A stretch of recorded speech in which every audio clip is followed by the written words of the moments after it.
All right. Good morning, people. My name is Stanley Avena. We are with Truckmaster CDL. All right. So today we're gonna be conducting a NCAB inspection, especially for my fellow Haitian. We're gonna be doing it in English and we're gonna traduce it in Creole. All right.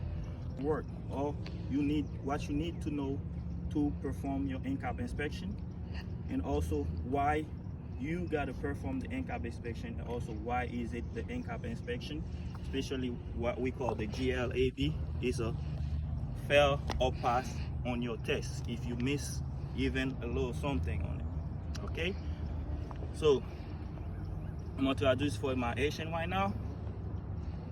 Bonjour tout le monde qui a regardé moi, non pas moi, c'est Stanley Avena.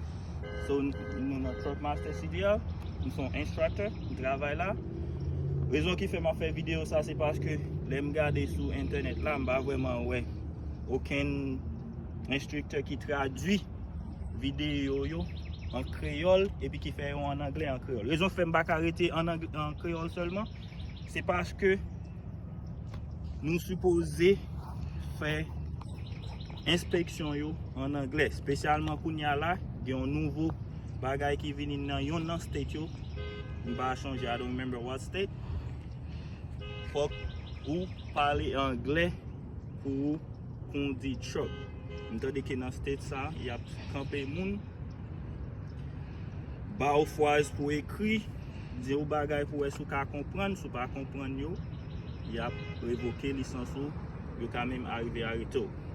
Bon, en bref, nous allons commencer. We're gonna start with the NCAB inspection. Nous allons commencer avec NCAB inspection. All right. Okay. Let's go to the truck. As you can see over here, got big truck. And one word, people, you guys got to come over here on Truckmaster. We got a lot of space. As you can see, look at the space, and you got more one-on-one. Come over here. Promise you guys, you're not gonna regret it. All right. Creole. So, pour Haïtien yo, faut que nous venir là parce que nous avons un peu l'espace et plus nous gagnons là, qui traduit pour nous. Et puis, nous souffrons, hein. Okay. N'a regardé si truck là, perdu plus que 4 PSI dans 1 minute. OK? So, tout bail ça nous va faire après pour montrer nous pour passer la parole aux actes. OK, so now nous après lick là, nous va faire alarme non. N'a pomper foin jusqu'à ce qu'il fait truck nous en perdu pression. Les rivé dans 55 ou bien avant 55, nous supposons ouais tous les deux lumières break nous paraît dans dash là qui dit nous que choc nous li besoin lait que li perdu trop lait, et nous also nous sous-tendez alarme là qui fait bruit pour dire nous que nous supposons parquer pour nous rebuild air pressure pour nous garder au sac one dans choc là qui fait n'a perdu lait. Also, nous allons faire ça, BA qui c'est bouton yo, nous pomper foin jusqu'à ce que tous les deux boutons ça yo sorti de yo pour dire nous que emergency brake nous li travail. J'aime te dit dans avant dans partie anglais nous va faire nous faire après une fin faire m'a expliquer pour qui ça que li vraiment important pour bien maîtriser partie ça qui fait que si pas bien maîtriser ou pas passer test CDL. Alright. Okay, nous allons commencer. Remember, people, I gotta start in English first because we're gonna be doing it in English and Creole. Now, before we start with the GLAB, we're gonna start with what they call a safe start. Avant nous commencer avec GLAB, nous allons commencer avec ça ou le safe start. Safe start là, c'est une façon pour start truck one safely. Sans que truck ou pas avancer devant, on suppose start safe. Premier bagay n'a fait pour start truck en safe, n'a mettre clé noire dans switch là. Okay, we're gonna put the key on the switch. All right. After I put my key on the switch, now I'm gonna turn my key to the on position. Après me fin mettre clé dans le switch là, on va le virer clé à, m'a mettre on. All right, m'pas start truck là non, but m'a mettre clé à on, m'a mettre switch là on. OK. Mettez switch moi on. J'en entendez bouillot. Pendant mettez après mettre switch moi on, nous supposons ouais ABS light moi apparaître et puis là aller bon moi faire ça encore. turn my key to the on position. My ABS light should come on and come off. ABS light m'a supposé paraître dans dash là et puis supposé aller. Ça c'est premier partie. Deuxième bagage m'gen pour me faire, m'a prend pied mettre sous frein. I'm gonna put my foot on the service brake. Okay, I put my foot on the service brake. Mette pied sous frein and also I'm gonna make sure that my truck is on neutral. I'm supposed to make sure que truck moyen is sous neutre. As you can see, my truck is on neutral right now. Alright? And also, dernier bagay m gen pou m fè, m supposé wè, eske parking brake mwen avec trailer brake mwen, yo engage. Engage la nan parti sa, yo supposé wè, eske yo sorti de yo. I'm gonna make sure my truck is on neutral. I'm gonna make sure also my parking brake and my trailer brake are engaged or pull out. Alright? Then now, after I do all this, I am now safe to start my truck. Après, m fè tout bagay sa yo, koun ya mwen safe pou m start truck mwen. So I'm gonna go ahead and crank the truck. Okay, as you can see, I just start my truck. Now I'm gonna perform the G. That's the governor. Koun ya la m pral performe GA, sa nou e le governor.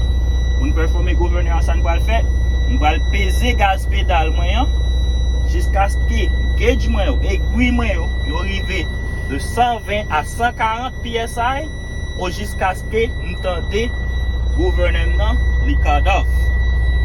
Changer de bruit m'te parler nou tale a ki gouverneur, bruit qui fait tch là, m'm fait ça m'tendel, m'a tourné que truck mwen citerne mwen li plein avec lait. So now I'm gonna rebuild my air pressure, to say it in English, between 120 and 140 psi until I hear my governor cut off. Alright, I'm gonna go ahead and demonstrate. I'm gonna make them sous gas one. I'm gonna put my foot on the gas pedal, rebuild it. And also when I rebuild my air pressure, I gotta also make sure that my RPM should be between 10 to 15. To make sure que RPM moyen li rete, et puis RPM nan li rete de 10 à 15. Pour mechanic purpose, pour pas dommager un dans truck là pendant l'huile la monter. So I'm gonna make sure I keep my RPM between 10 to 15. It's just for mechanic purposes to not damage nothing in my engine while my oil is pumping. Alright? While I'm doing that, I'm looking at my gauges. I've got the air pressure gauge now. They are building up. Ils ont monté. Je suppose dans 120 à 140 psi ou jusqu'à ce qu'il me tende gouvernement cut off.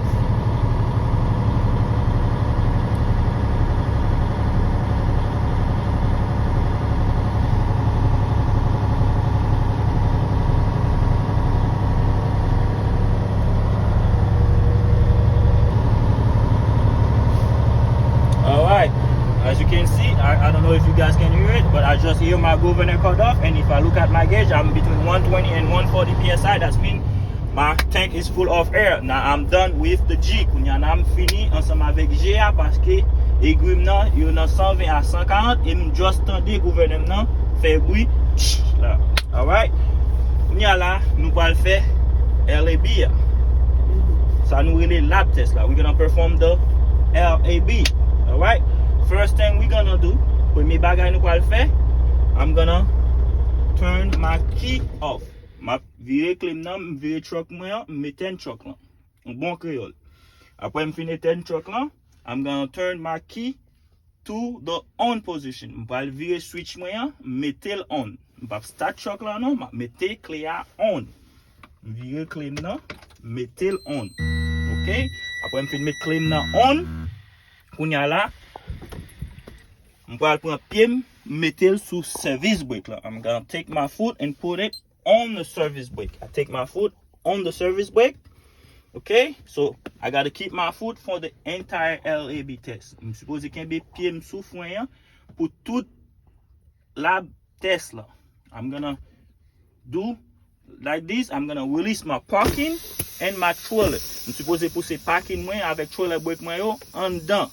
So after I release my parking and my trailer brake, I'm gonna see my gauge is moving to the left. That means I just supply air to the entire truck. Of course, I'm gonna lose some air.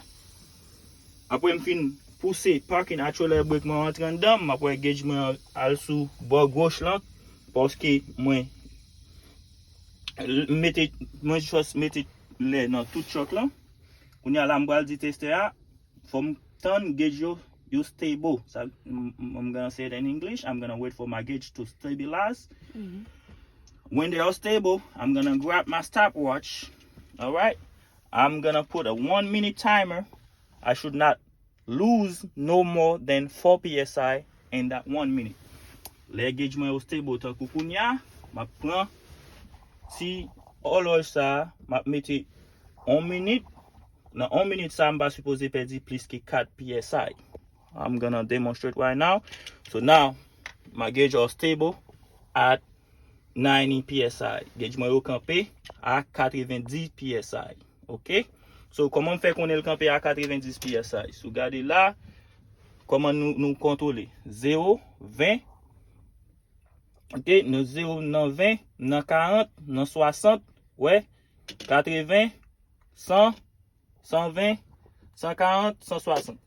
Et comme ça nous détermine. That's all we see that we are on 90 psi. We start from 0, 20, 40, 60 and above. All right? So now I'm going to start my clock. Put my 1 minute timer. I should not be losing more than 4 psi in that 1 minute.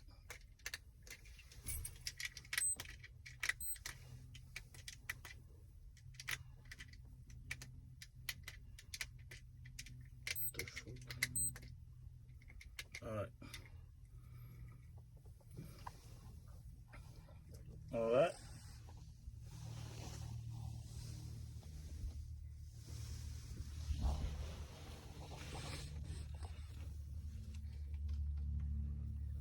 So when you do this, once you reach 30 seconds, you're gonna let the tester know if you hear or do not hear a leak.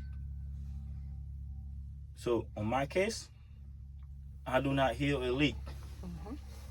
Okay, because we're testing in 1 minute, we gotta wait for the whole 1 minute to pass. When the 1 minute pass, we're gonna say if we lost or do not lose more than 4 psi. Okay, so my 1 minute just passed. I do not lose or do not lose no more than 4 psi. Ok, le fait ça, le mouvi dans 30 secondes, je suppose di tester ya, est-ce que m'tende ou bien pas tende lik?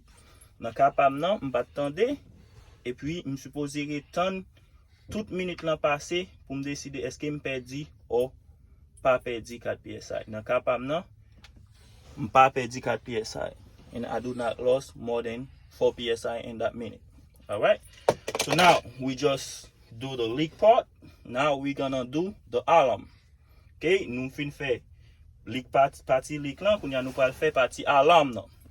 So to do the alarm, I'm gonna fan on my brake to make my truck lose pressure until the gauge reach 55 or before 55. I should see both of my brake light appear on the dash and I should hear the alarm. Okay? Je vais pomper frein nan pour mettre fait choc moi en perdre pression, perdre l'air jusqu'à ce qu'il arrive dans 55 ou avant 55, je suppose ouais des lumières brake moi au paraître dans dash là, j'aime ça dire là, et je suppose tendre alarme. Okay? Ouais, démontrer. As you can see, I see both my brake light and I hear the alarm. That means my low air pressure warning signal alarm is working properly. Moi des lumières brake moi yo et puis m'tende alarme moi, ça veut dire que low air pressure, ça veut dire que système qui dit pression lem nan li trop petit hein, li travail. Okay? All right. Kounya la, we gonna do the buttons. Now we gonna do the buttons. I'm gonna fan on the brake. M'bral pomper brake moi pour me faire choc moi perdi le jusqu'à ce qu'il arrive dans 45 à 20 dans intervalle 45 à 20. Tous les deux boutons ça yo que m'te poussé en dedans dans commencement supposé sortir dehors. Okay, I'm gonna fan on the brake until my gauge reach 45 to 20 psi. My both buttons should pop out. I'm gonna go ahead and demonstrate. All right, as you can see, my both buttons pop out. That means my emergency brake is working. Okay, mon pompe frein. nous pomper frein, fait choc man perdu lait jusqu'à ce que aiguille yo rive dans intervalle 45 à 20. Tous les deux boutons yo supposé sortir dehors, m'fait, yo sorti dehors, ça veut dire que emergency brake man li travaille. So now we are done with the GLAB. Dans moment ça, m'fini GLAB. Alright, so now let me cut that to explain a little bit for you guys. What is the reason that the state or the FMCRS, the system that required for you to help you pass the school, the system for the school, the CDL, don't let you guys pass if you fail on the GLAB or the lab test? Then the reason is simple. I'm gonna explain that to you. I'm gonna give you just an example. Let's say you already got your CDL license, right? You're driving for a big company, so CRST, whatever company out there. Okay, so you're driving, but you got your CDL license from I don't know, from one of those schools out there that don't make you understand what you're supposed to know, or you got your school from somebody you pay money to get it. I didn't say you got it, but it's just an example. Okay, so you don't know nothing about the lab test, nothing about it. You just know how to drive truck. Lâche tes licences. You watch tes licences là en un mot. Okay, so now you see we was testing the alarm, right? When we were finding the brake, you see the alarm come at or before 55 psi. So the first warning the truck gonna give you is just like this. What we just did, you're gonna see the both light appear on the dash, and you're gonna hear the alarm. So what does that mean? That means that the truck is telling you there is something wrong with the air pressure. You should stop and look at what's wrong with the air pressure. Okay, so now if you fail to do so, what's gonna happen next? Gonna be brittle. So that can cause you to have an accident. So okay, so now what's gonna happen next is the buttons that we do. What's gonna happen with the buttons? In the middle of your driving, after you see your alarm pop up, you never stop. Now, once you reach 45 to 20, and between those numbers, show them both your buttons between 45 to 20 right here, those numbers right here, the button gonna come out. They're gonna pop out. So when they pop out, that means your entire truck just brake. Your truck got a safety system that brake the truck by himself once you reach that level. So it doesn't matter if you are rolling at 80 miles per hour, 100 miles per hour, you're gonna stop completely. So if you were rolling at 60 or 80 miles per hour, you might have a severe accident, or you might cause the car behind you or the car on your surrounding to have an accident. So that's the reason why the state and us that teaching you how to get your CDL or to drive safe in the road should know the GLAB, the lab test, the way you're supposed to. If you fail a little something, you just fail your test. It's a pass or fail situation. Alright?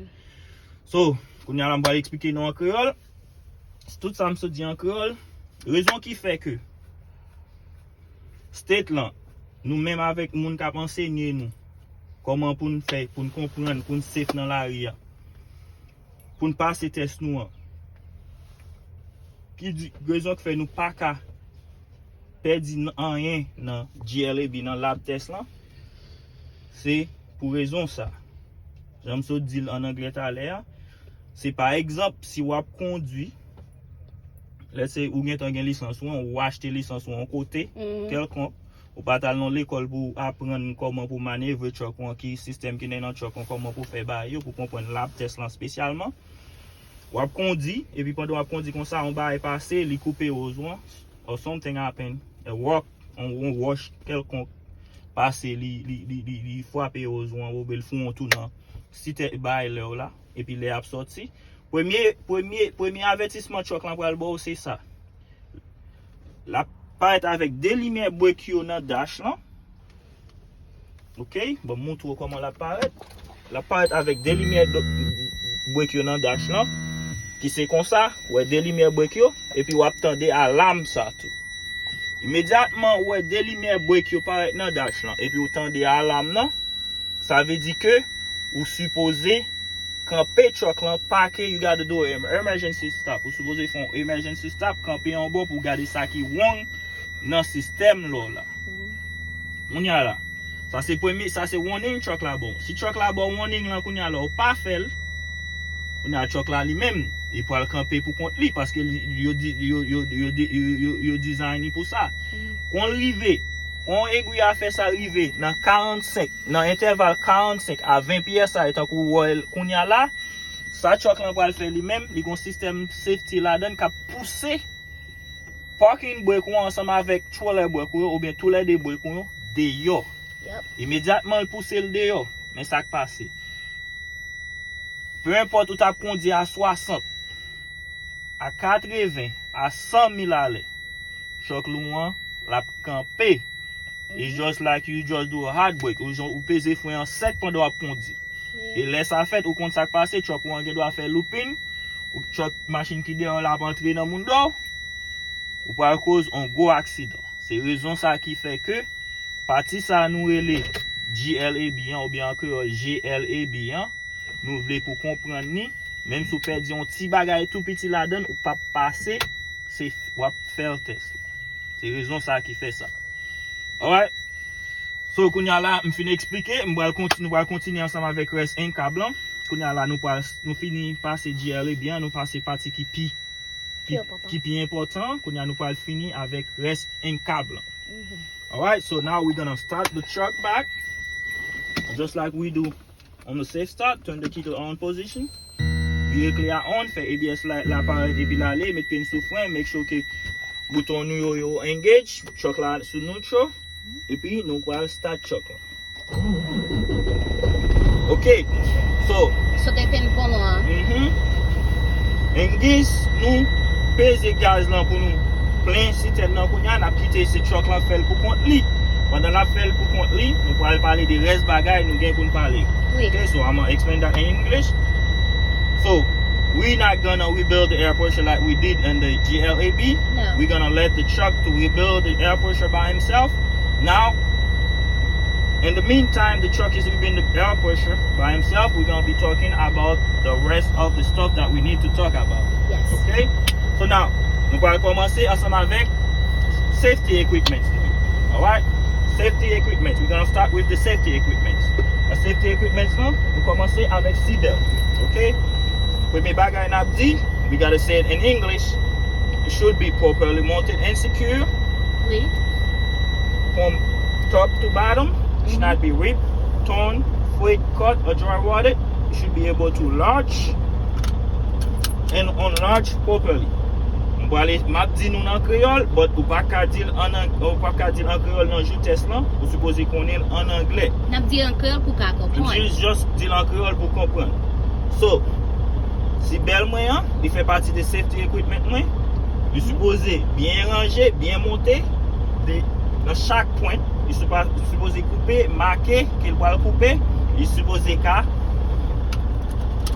entrer dans l'arche là, il supposé qu'à sortir de. Oui. Alright? On a là, nous allons parler des fuses. Nous supposons qu'il y a un grain fuse de réserve pour chaque grain fuse qui est dans le truck là. Ils ont fait ça et si pendant la conduit un tableau, on peut remplacer. I'm gonna say it in English, that's where you're supposed to say it on your test. I should have a spare fuse for each type of fuse in my truck. Alright? Then after the spare fuse, I'm gonna be talking about my ABC weighted fire extinguisher. ABC weighted fire extinguisher is right here. Okay? It should be properly mounted. Okay? And also safety pin ça qui can be by la pour pas déclencher à supposé présent. Éliminer les safety pin. Okay? So now on the passenger side, over here in the middle, that red box, it's my we call it my triangle reflector. my triangle reflector should be properly mounted and secure inside the box. Yes. There are 3. They should be not cracked or broken like I see the boxes. Il va se poser comme ça. And they should be all be clean and serviceable. Oui. And they should all be able to stand on their own in case we're gonna perform an emergency road stop. Emergency road stop. Okay, Creole version. 3 triangles ça yo là pour les nous pas camper si nous avons une emergency. Ok, nous avons un triangle réflecteur. Ils sont supposés bien ranger, ils sont pas supposés écraser, ils sont supposés clair et ils sont supposés camper pour compte yo si nous avons une emergency n'a camper bon route là so nous ca camper safe pour avertir l'autre machine yo que nous camper sans nous pas cause accident, sans nous pas on hazard pour traffic. All right? And now when we finish with the safety equipment, we're gonna start from the left to the right. Okay? So, on a commencé à gauche pour aller à droite.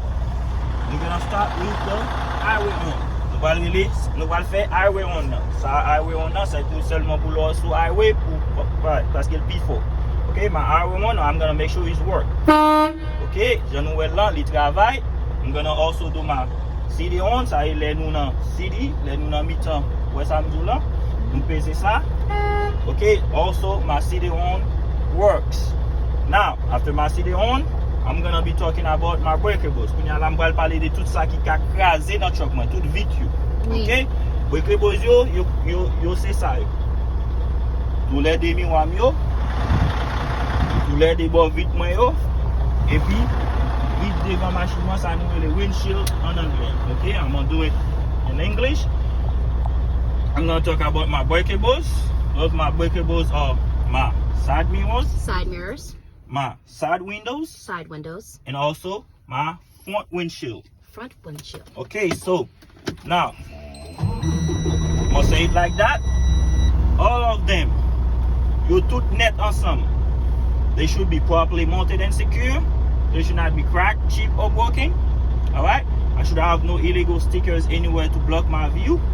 And my side mirrors should be adjusted to me as the driver. Yes. My windows also, side windows, should be able to go up and down. And I should have no stickers anywhere to block my view. Creole version. I'm speaking en Creole. Oui. Glace moi yo, miroir yo, vitre moi yo, vitre devant. Tout supposé bien rangé, il pas supposé faire l'écraser. Demi on va supposé ranger dans position en tant que moun qui conduit machine là. Et puis vite moi supposé qu'à monter.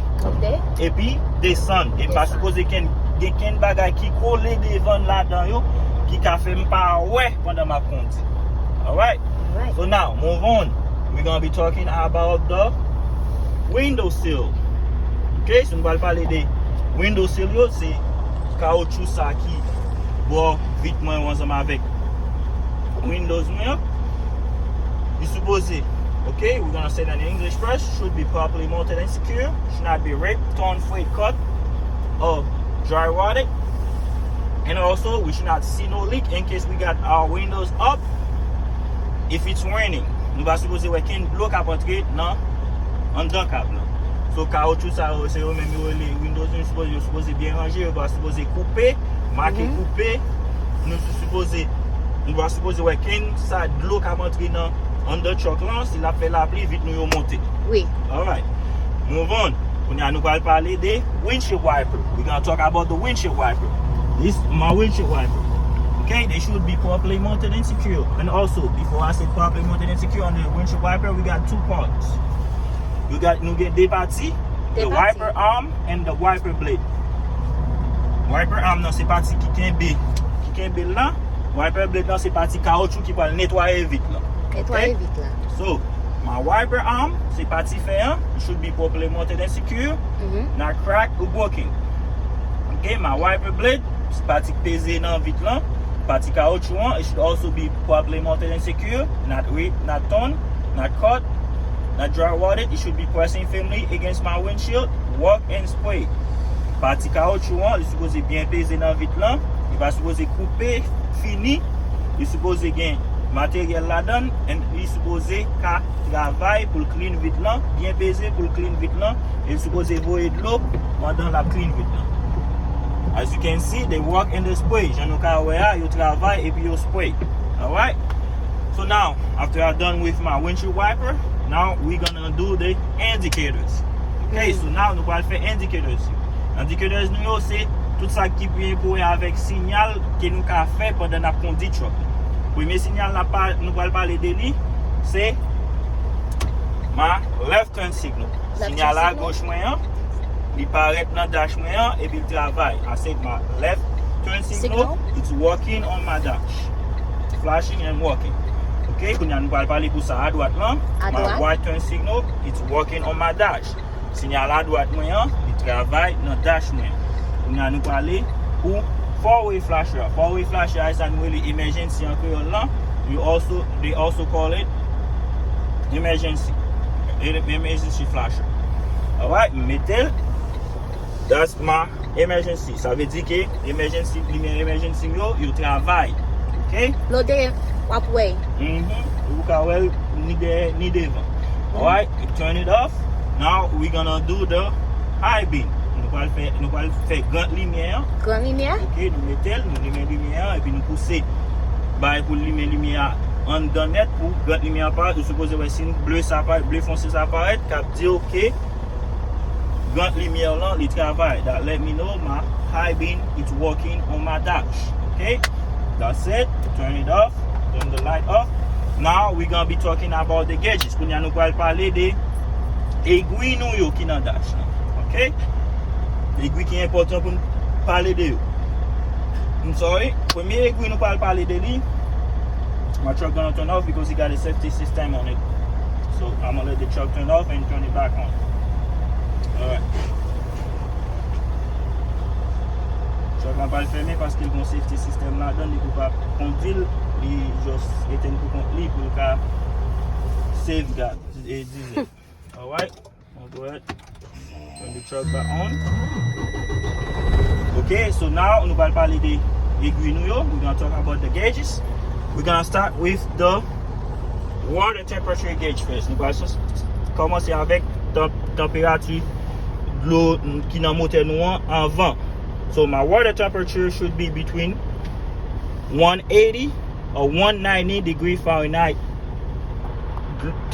Aiguille température de l'eau non, il pas supposé passer 180 à 190. C'est dans l'intervalle ça le supposé. Alright? Ça nous va supposer ouais qu'il y a une lumière qui a flashé dans dash là. As you can see, dans partie ça, nous avons un check engine, nous va supposer gain. OK? So now, on va parler de DF tank moyen. DF tank moyen c'est système yo mette pour réduire pollution dans truck là. OK? Il va supposer plus petit que 1/8 of tank. OK? Il va supposer plus petit que 1/8. Alright. So now we're gonna go talk about the oil pressure. On a parlé de pression l'huile moyen. OK, pression l'huile moyen should be between 30 to 60 psi. Il supposé dans intervalle 30 à 60 psi pendant gauge là a monter. Alright? And also now to finish, we're going to be talking about the primary and secondary air gauges. Nous allons parler de température et aiguille les nous. Et de aiguille les nous supposé dans 120 à 140 jan nous te dit dans lab test là ou jusqu'à ce que nous tende gouverner nous cut off. They should be between 120 or 140 psi or until we hear the governor cut off. Alright, to finish, we're going to be talking about the voltmeter. Si nous pas well, il y a un bouton dans truck dans cap for well, ou peser petit bouton plus ça dans petit truck pam non, jusqu'à ce que moi voltmeter, I'm sorry. Si voltmeter non, il supposé de 12 à 14, dans cap pam non, il 14.1, immédiatement moi 14.1, ça veut dire que alternateur non, il travaille la bien chargé batterie. Okay, so my voltmeter should be between 12 to 14 volts. Okay, now I'm on 14.1. That let me know the alternator is properly charging my battery. Alright, moving on. Finish this. We're gonna be doing the heater and the defrost.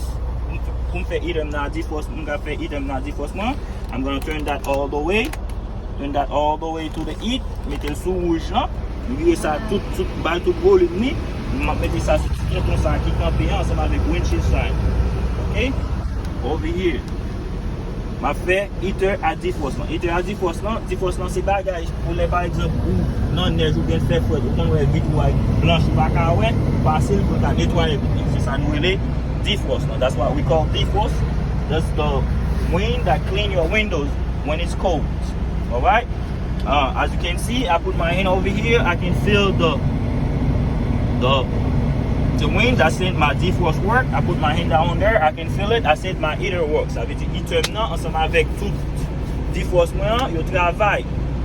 Now we're gonna perform the brake test.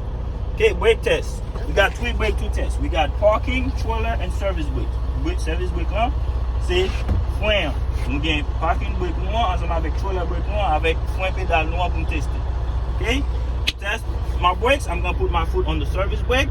I'm gonna release my trailer brake to test my parking brake.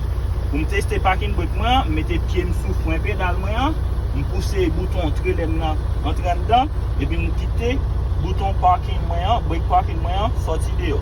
Quel que soit brake qui quitter sorti dehors, c'est brake ça m'a testé. Whatever button I didn't touch, that's the one I'm testing. So now to test it, I'm gonna put my truck on drive. Pour tester le tout, faut que je mette le truck sous drive. As you can see, I just put my truck on drive. I put my truck on drive. Now I'm gonna give a little tug on my gas. Je vais peser gaz moi pour me faire truck moi pour moi si truck moi pas avancer. Si truck moi avancer, ça veut dire parking brake moi il pas travail. S'il pas avancer, ça veut dire travail. If my truck move, that means my parking brake. Parking brake? It's not working. If it didn't move, that means my parking brake it's working. Okay, put my truck back on neutral. On drive. As you can see, my truck did not move. That means my parking brake it's working. Now I'm gonna test my trailer brake. I'm gonna engage my trailer brake, release my parking brake. Je vais aller trailer brake moi sorti dehors, pour aller me pousser parking brake moi entrer dedans. Pour tester trailer brake moi. I'm gonna test my trailer brake. I'm gonna put my truck back on drive. Do the same. I'm gonna give a little tug. As you can see, my truck ain't going nowhere. Je ne vois truck moi par pièce côté. It just by mon petit tug, fait comme si il a pas avancé, but trailer I can build. That means my trailer brake it's working. All right. So now we're gonna test the service brake. Kounya là nous allons tester service brake moi, brake pedal moi. Pour me tester service brake moi, on va pousser ni parking brake moi, ni trailer brake moi entrer dedans. All right? That means we said in English we're gonna release both my parking and my trailer brake. Now I'm gonna put my truck on drive. I'm gonna lightly hold my steering wheel. Okay. I'm gonna be driving from 3 to 5 miles per hour. When I get to a complete stop, my steering wheel should not pull to the left or to the right. En créole, pour me tester service brake moi, m'a poussé tous les parking à trailer brake moi entrer dans jambe saute faire, mettez truck moi sous drive, sous D, et puis on va lever pied sous frein m'a conduit de 3 à 5 miles avec même collé sous volant ben parking belti, l'aime camper sec, volant n'a pas supposé virer ni à gauche ni à droite. Okay? I'm gonna go and demonstrate. Montrer.